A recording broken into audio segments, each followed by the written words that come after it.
You would do anything for the people you love. You show up when they call. You listen until they are empty. You give advice you wish someone had given you. You make them feel like they matter, genuinely, completely, without reservation. And then you go home, and you sit with yourself. And something shifts. The warmth you had for them 5 minutes ago does not follow you into the room. You look at your own life the way you would never look at theirs, with contempt, with impatience, with a standard so impossibly high that you have never once met it. You have never once spoken to a friend the way you speak to yourself at night. And somewhere underneath all of it is a question you have never quite been able to answer. Why is it so easy to love them and so hard to extend even a fraction of that to yourself? This is not a paradox. It only looks like one from the outside. From the inside, it is completely consistent. It follows a logic so precise and so deeply embedded that the person living it rarely questions it at all. Because to them, the two things, the kindness outward and the contempt inward, are not in conflict. They are the same system operating exactly as it was designed to. It starts somewhere before memory, before the person had language for what was happening to them.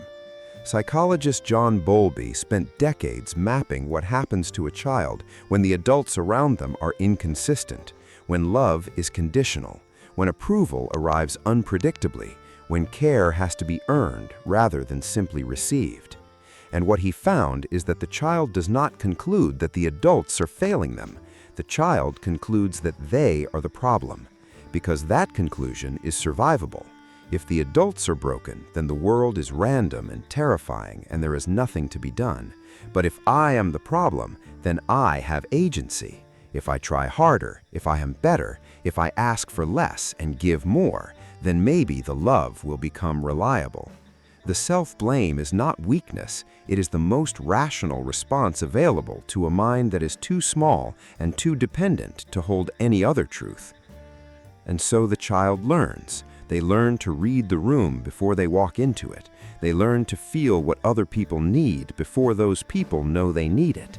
They learn that their own discomfort is manageable, but other people's discomfort is a crisis. They learn that the safest version of themselves is the useful version, the version that gives, the version that is never too much, the version that never costs anyone anything. And by the time they're adults, this is not a strategy anymore. It is a personality. It is who they are, or at least who they believe they are. Psychologist Kristin Neff has spent years studying self-compassion and what blocks it. And what she found in her research is something that sounds simple, but lands like something much heavier.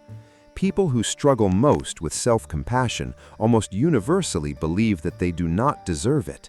Not as a conscious thought, as a felt truth, a bodily certainty that predates any argument. And the kindness they extend to others is not separate from this belief. It is an expression of it, because somewhere deep in the architecture of how they move through the world is an equation that was written long ago. My value is what I provide. My worth is what I do for others. I am not something to be cared for. I am someone who does the caring. And that equation runs silently and completely beneath every relationship they have ever had. This is why the kindness is so genuine. It is not performance. It is not manipulation. It does not come from a place of expecting something in return. It comes from a genuine and often profound empathy, because a person who has spent their entire life monitoring other people's emotional states in order to survive develops an almost supernatural ability to feel what others feel. Psychologist Elaine Aron's research on highly sensitive people found that this depth of empathy is neurological. The neuron mirror system in these individuals fires more intensely and more broadly. They do not just notice that someone is sad, they feel the specific texture of that sadness. They feel it in their body before they name it in their mind. And for someone who was taught that their own feelings do not count, this capacity for feeling other people's feelings becomes the primary way they experience emotional life at all. They can only fully feel when they are feeling for someone else. And here is what that costs, because the energy that goes outward is enormous. The attention, the presence, the emotional labor of being genuinely available to everyone around you while simultaneously carrying contempt for yourself. That is an exhausting architecture to maintain. Herbert Freudenberger, who first described burnout in the clinical sense, observed something that has since been confirmed across decades of research. The people most vulnerable to complete emotional exhaustion are not the selfish ones. They're the ones who give the most. The ones who say yes because saying no feels like a betrayal of the only version of themselves they trust. The ones who keep extending warmth outward long after there is nothing left inside, because stopping feels more dangerous than continuing. And the cruelest part of this particular pattern is that the kindness works. People love them for it. People depend on them. People seek them out. And every time someone says, "You're always there for me," or "I don't know what I would do without you," the equation gets reinforced. This is my value. This is why I am allowed to be here. The external confirmation feels like evidence that the internal belief is correct. Not that they are worthy of love, but that they are worthy of being useful. And useful is close enough to keep going. Carl Rogers, the psychologist who built his entire career on the concept of unconditional positive regard, argued that the capacity to receive care is just as important as the capacity to give it. That a person who cannot receive love, who deflects it, minimizes it, or converts every act of kindness directed at them into evidence of the other person's goodness rather than their own worth, is living in a fundamentally incomplete relationship with other human beings. They are present in every relationship as the giver, but absent from it as a receiver, which means they are never truly known, because to be known, you have to let someone see you needing something, and needing something has never felt safe. This is the thing that most people around them never see, because the surface is so warm, the presence is so consistent, the generosity is so real.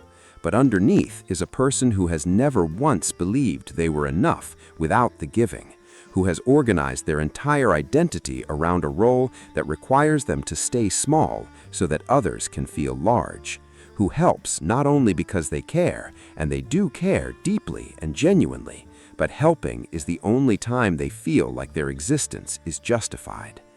The path out of this is not learning to be less kind. The kindness is not the problem. The kindness is one of the most beautiful things about them. The path is something harder. It is learning to turn even a fraction of that same attention toward themselves, not to fix anything, not to become better, but simply to extend to themselves the same basic assumption they extend to everyone else, that they deserve to be here not because of what they provide, but simply because they are. That shift does not happen through understanding. Understanding is the beginning and only the beginning. It happens through the accumulated experience of being treated as though you matter by others and eventually by yourself, until the old equation begins to lose its certainty, until the silence is no longer filled with contempt, until the room you go home to finally feels safe enough to be honest in. That is not a small thing. For some people, it is the work of a lifetime, and it is worth every difficult moment of it.